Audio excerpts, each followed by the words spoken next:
Big ಬಾಸ್ನ ಮಾಜಿ ಸ್ಪರ್ಧಿ ನಟಿಗೆ ಕಿರುಕುಳವನ್ನ ಕೊಟ್ರ ನಿರ್ಮಾಪಕ ಅರವಿಂದ್ ರೆಡ್ಡಿ ಅನ್ನೋದು ಪ್ರಶ್ನೆ.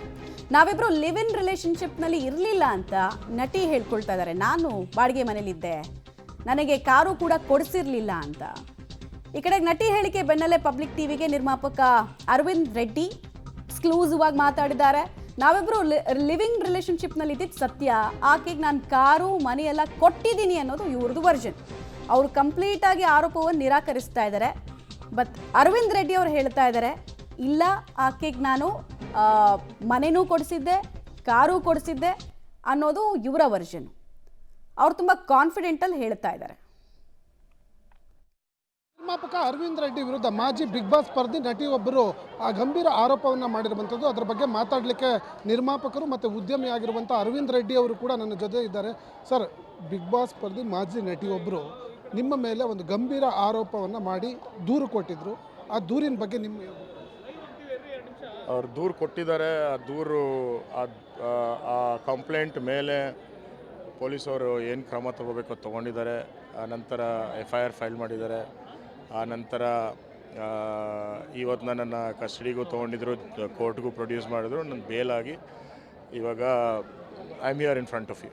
ಸರ್, ಈಗ ನಿಮ್ಮ ಮೇಲೆ ಒಂದು ಗಂಭೀರ ಆರೋಪವನ್ನು ಮಾಡಿರುವಂಥದ್ದು, ನಮ್ಮ ಜೊತೆ ರಿಲೇಷನ್ಶಿಪ್ಪಲ್ಲಿ ಇದ್ದರು, ಅದಾದ ಬಳಿಕ ನನಗೆ ಇಲ್ಲ ಸಲ್ಲದ ಕಾರಣಕ್ಕಾಗಿ ಸಾಕಷ್ಟು ಕಿರುಕುಳವನ್ನು ನೀಡ್ತಿದ್ರು ಅನ್ನುವಂಥದ್ರ ಬಗ್ಗೆ. ಒಂದು ರಿಲೇಷನ್ಶಿಪ್ಪಲ್ಲಿ ಇಬ್ಬರು ಇರೋವಾಗ ಇಲ್ಲದ ಕಾರಣ, ಸುಳ್ಳದ ಕಾರಣ ಕಿರುಕುಳ ಕೊಡೋದಕ್ಕೆ ಇಲ್ಲ ನಾನು ಹುಚ್ಚಾಗಿರಬೇಕು, ಇಲ್ಲ ಅವರು ಹುಚ್ಚರಾಗಿರಬೇಕು. ಸರ್, ಯಾಕೆ ನಿಮ್ಮ ಮತ್ತು ಅವರ ಮದುವೆ ಕೂಡ ಫಿಕ್ಸ್ ಆಗಿತ್ತು, ಮದುವೆ ಮತ್ತು ಎಂಗೇಜ್ಮೆಂಟ್ ದಿನಾಂಕ ಫಿಕ್ಸ್ ಆದ ಮೇಲೆ ಈ ರೀತಿ ಡ್ರಾಮಾ ಯಾಕೆ? ಅದೇ ನಾನು ಹೇಳ್ದಂಗೆ ಮಸಾಯ ಮರ ಮತ್ತು ಟ್ಯಾನ್ಜಾನಿಯಾ ತಡೋಬಾ ಟ್ರಿಪ್ಸ್ ಹೋದಾಗ ಅದು ಯಾರೋ ಒಂದು ಹುಡುಗನ ಜೊತೆ ಸ್ವಲ್ಪ ಕ್ಲೋಸ್ ಆಗಿ ನಿಟ್ಟಾಗಿದ್ಲು.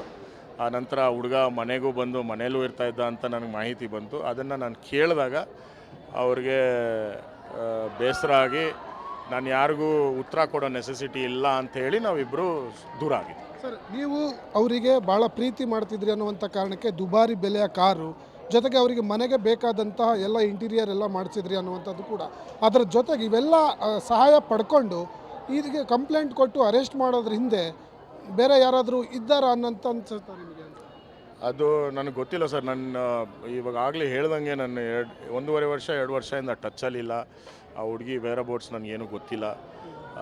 ಆ ಹುಡುಗಿ ಸಮಾಚಾರ ನಾನು ತಿಳ್ಕೊಳ್ಳೋಕ್ಕೂ ಹೋಗಿಲ್ಲ. ಸಡನ್ನಾಗಿ ಇವಾಗ ಅಕ್ಟೋಬರಲ್ಲಿ ಹುಡುಗಿ ಈ ಕ್ರಮ ತಗೊಳ್ಳೋದಕ್ಕೆ ಏನು ಕಾರಣ ಅಂತ I am a little surprised and it's a little shocking to me as well. ಯಾಕಂದರೆ 1.5 ವರ್ಷ ನೀವು ಲಿವಿಂಗ್ ರಿಲೇಷನ್ಶಿಪ್ ಇದ್ದಂಥ ಸಂದರ್ಭದಲ್ಲಿ ಸಾಕಷ್ಟು ಅನನ್ಯವಾಗಿದ್ರಿ. ನಿಮ್ಗಿಂದ ಸಹಾಯ, ಅವ್ರು ನಿಮ್ಮಿಂದ ಸಹಾಯ ಎಲ್ಲ ಪಡ್ಕೊಂಡಾದ ಬಳಿಕ ಈಗ ಸಡನ್ನಾಗಿ ನೀವು ಹೇಳ್ತಾ ಇದ್ರಿ ತಾಂಜಾನಿಯಾ ಟ್ರಿಪ್ ಹೋದ್ಮೇಲೆ ಒಬ್ಬ ಯುವಕನ ಜೊತೆ ಅವರು ತೀರಾ ಹತ್ತಿರದಲ್ಲಿದ್ದರು ಅನ್ನುವಂಥ ಕಾರಣಕ್ಕೆ ಅವರೇನಾದರೂ ಈ ರೀತಿ ಕಾರಣದ ಕೈ ಥರ ಕೆಲಸ ಮಾಡ್ತಿದ್ದಾರೆ, ಕಂಪ್ಲೇಂಟ್ ಕೊಟ್ಟು ಅರೆಸ್ಟ್ ಮಾಡಿ ನಿಮ್ಮ ಇಮೇಜಿಗೆ ಡ್ಯಾಮೇಜ್ ತರುವಂಥ ನಿಟ್ಟಿನಲ್ಲಿ ಕೆಲಸ ಮಾಡ್ತಿದ್ದಾರೆ? ನನಗೆ ಆ ಹುಡುಗ ಯಾರು ಅಂತ ಗೊತ್ತಿಲ್ಲ, ನನಗೆ ಯಾವತ್ತೂ ಪರಿಚಯ ಆಗಿಲ್ಲ, ನಾನು ಯಾವತ್ತೂ ನೋಡಿಲ್ಲ. ಬಟ್ ನನಗೆ ಬಂದಿದ್ದ ಮಾಹಿತಿ ಪ್ರಕಾರ, ಆವಾಗಲೇ ಅವಳೇ ಹೇಳಿದ ಮಾಹಿತಿ ಪ್ರಕಾರ ಹುಡುಗನ ಮದುವೆ ಆಗಿ ಒಂದು ಮಗು ಇದೆ ಅಂತ. ಅವರ ವೈಫ್ ಮನೆಗೆ ಯಾರೋ ಫೋಟೋಸು ಮತ್ತು ಲೆಟರ್ಸ್ ಬರೆದಿದ್ದಾರೆ ಅಂತ ಹೇಳಿ ನನ್ನ ಮೇಲೆ ಅಪವಾದ ಮಾಡಿದ್ರು. ಅದು ನಾನು ಮಾಡಿರಬಹುದು ಅಂತ, ನಾನು ಮಾಡಿದ್ದೀನಿ ಅಂತನೂ ಅಲ್ಲ, ನಾನು ಮಾಡಿರಬಹುದು ಅಂತ. ನೀವು ಮಾಡಿರಬಹುದು ಅಂತ ಹೇಳ್ತೀರಾ, ಆದರೆ ಅವರು ಸಸ್ಪೆಕ್ಟೆಡ್ 4 ಜನ ಹೆಸರನ್ನು ಸೂಚನೆ ಮಾಡಿ FIR ಕೊಟ್ಟಿದ್ರು. ಅದರಲ್ಲಿ 3 ಜನನ ಬಿಟ್ಟು ನಿಮ್ಮನ್ನೇ ಪಿಕ್ ಮಾಡಿದರ ಹಿಂದೆ ನೀವೇ ಅವೆಲ್ಲವನ್ನ ಕಳಿಸಿದ್ದೀರಾ ಅನ್ನೋವಂಥದ್ದು ಮೇಲ್ನೋಟಕ್ಕೆ ಕನ್ಫರ್ಮ್ ಆದಮೇಲೆ ಅಲ್ವಾ ಅರೆಸ್ಟ್ ಮಾಡಿರೋಂಥದ್ದು? ಇಲ್ಲ, ಏನು ಕನ್ಫರ್ಮ್ ಆಗಿಲ್ಲ. Investigation is on the way. Investigation is in the process. So I believe in law, I believe in justice.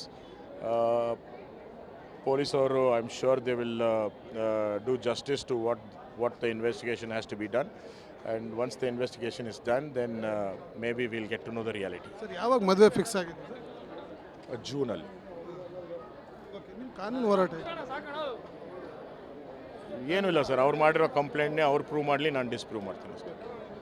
ನಟಿ ಬಿಗ್ ಬಾಸ್ ಸ್ಪರ್ಧಿ ನನ್ನ ಮೇಲೆ ಮಾಡಿರುವಂಥ ಆರೋಪ ಏನಿದೆ, ಅವರು ತನಿಖೆ ವೇಳೆ ದಾಖಲೆಯನ್ನು ಕೊಟ್ಟು ಪ್ರೂವ್ ಮಾಡಲಿ, ನನ್ನ ಮೇಲೆ ಮಾಡಿರುವಂಥ ಆರೋಪ ಸುಳ್ಳು ಅನ್ನುವಂಥದ್ದನ್ನು ನಾನು ದಾಖಲೆಯನ್ನು ಕೊಟ್ಟು ಪ್ರೂವ್ ಮಾಡ್ತೀನಿ ಅನ್ನುವಂಥ ಆತ್ಮವಿಶ್ವಾಸದ ಮಾತನ್ನು ಅರವಿಂದ್ ರೆಡ್ಡಿ ಆಡ್ತಿರುವಂಥದ್ದು.